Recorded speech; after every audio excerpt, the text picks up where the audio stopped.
Alright. I've only screwed this up like 3 times because I keep messing up my gain staging, but let's see if this one finally works.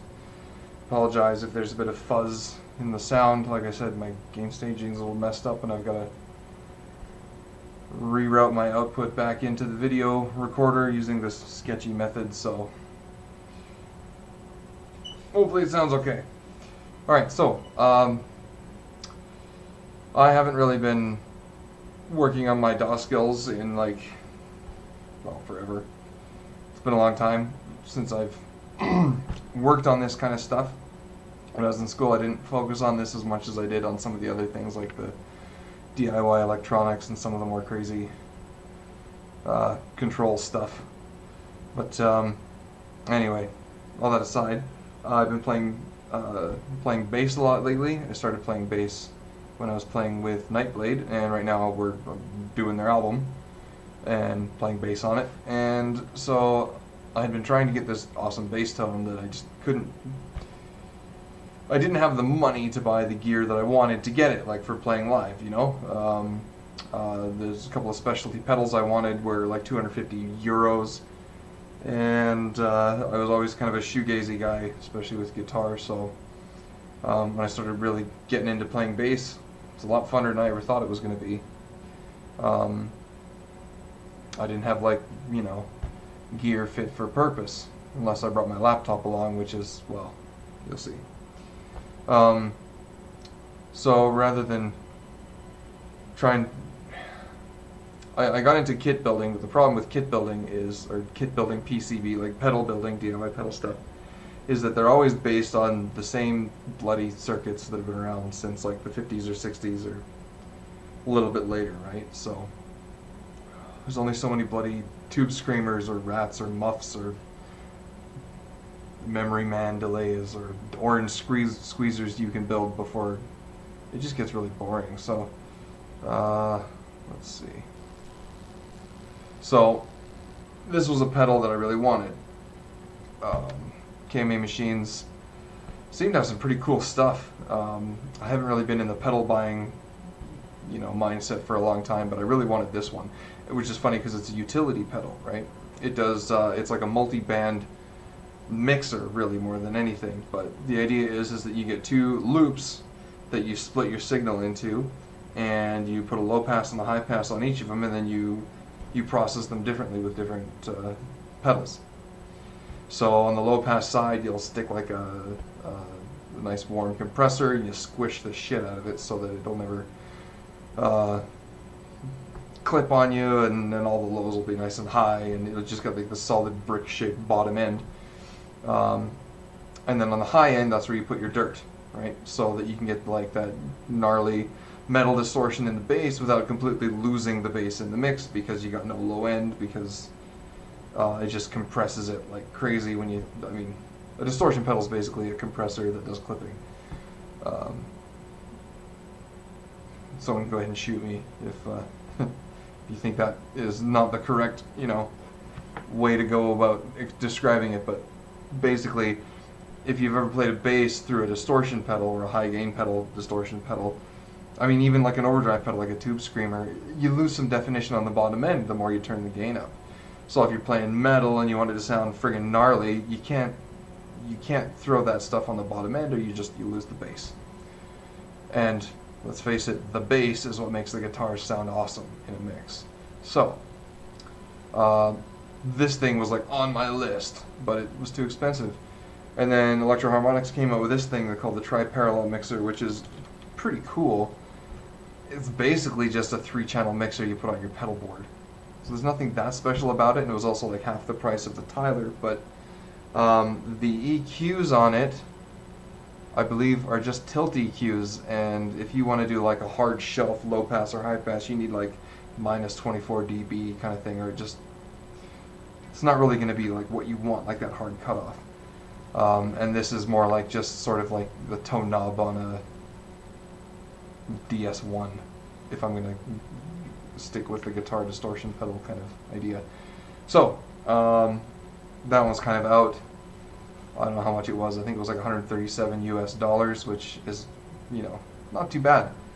but still out of my budget at the moment. So I thought about this guy, TH Custom Effects. He's designed this circuit board that's also basically the same thing. It's a 2-channel mixer, but it would end up being at least as expensive as buying a pedal anyway, because I don't have all the components I need. I've got a lot of components for building circuits and that kind of thing, but I don't have the jacks and the specific switches for this because it's not a traditional distortion pedal, or sorry, guitar pedal.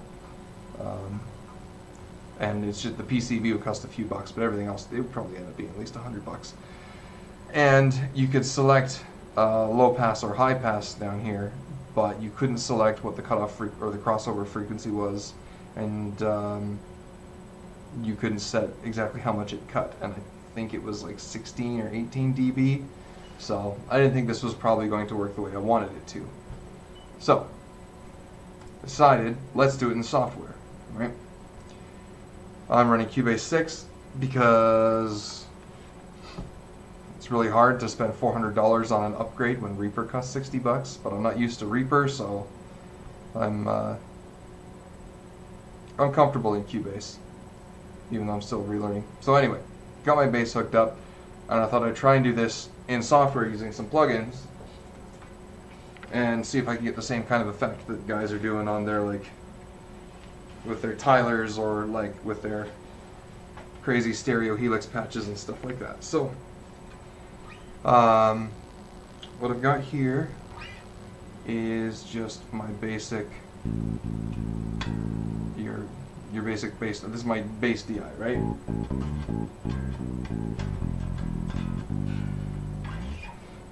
Nothing special. These are passive pickups, I think, with an active EQ, but everything's set at 12 o'clock except for the volume, which is dimed. So, let's see. Oh, okay, so there's the straight DI.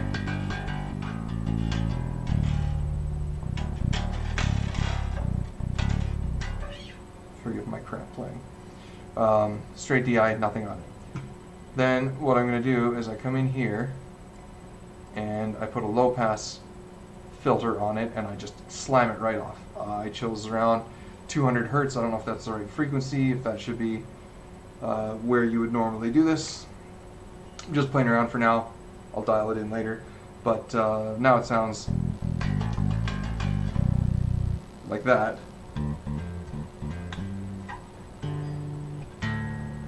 No high end whatsoever. You know, like you rolled the tone knob off on your guitar. And then to add to that, I've got this compressor, which is up here, and I just picked a preset and, you know, moved the two dots as close together as possible to really squish it. I don't know if you can tell with the way I've got this audio recording set up, but it's in there. Okay, then looking at the high pass side here, I did the same thing. I put a really hard shelf on it right there, pointing at the screen so that you guys, as you can see what I'm pointing at. Using the mouse here, forgive me, it's late. I cut it off right at 200 hertz again, really hard. I don't know if you should have more crossover or not, or like I said, if 200 is the right number. I'll tweak and play with it, maybe do some reading, but that's where I've got it set. So if I turn on the EQ,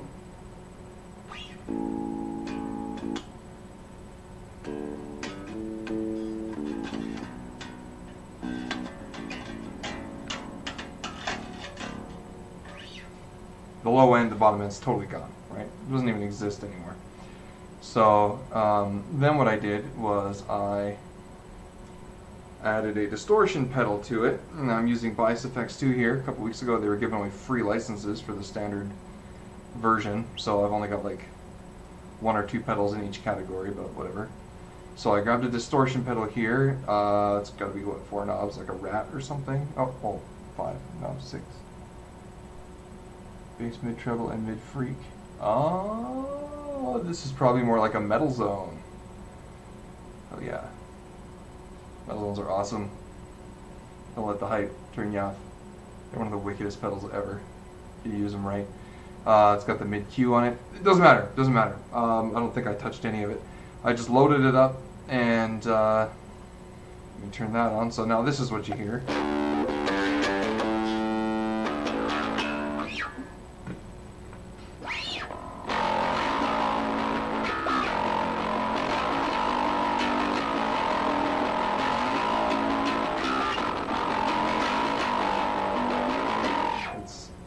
No low end whatsoever. Nice and dirty, but it's kind of crisp, that it's not being muddy. And now what's left is to set it up like you would if you were doing it live, right? So, if I turn this down now, pre-fade sent into a bus. So the idea here is that if these two channels are acting like the pedal that splits it, and then each insert here is like a pedal on the loop before it comes back, and then when it sums and feeds back out, I just stick it in a bus, and this is where I've got my amp. This is a Gallian-Kruger like clone, what do you call it, a model in bias amp.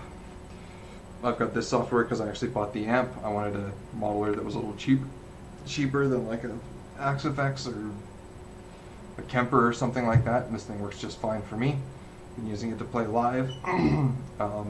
The hardware unit, the software is the same thing. So this is a Gallian-Kruger model instead of like an Ampeg or something. Just needed something that was a little more modern sounding, I guess. And now when you sum them all together and feed them into the front of the amp,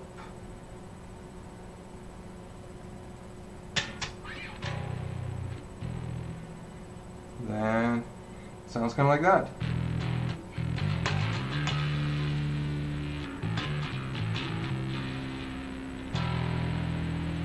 I think it sounds pretty awesome.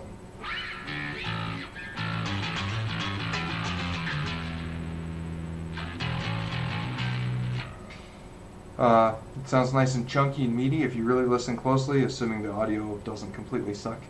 You got a lot of beef on the bottom end that isn't distorted, and it's nice and compressed and brick wall sounding, and then you got all that fuzz on the top that gives it like some bite on the top end. You don't lose your definition, but you also get that growly stuff.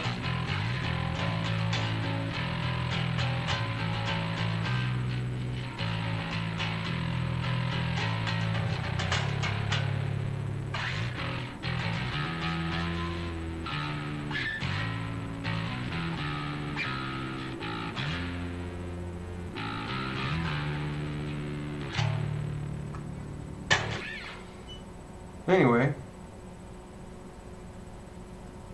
I think it sounds alright. I think it needs to be tweaked, maybe not album ready or anything like that, but now that I've sort of done it myself and I hear what it does, what it sounds like, it doesn't, it's, I don't know, it sounds good. It's like rooted in reality for me now. I didn't just sort of watch a YouTube video and see somebody twist a bunch of magic knobs.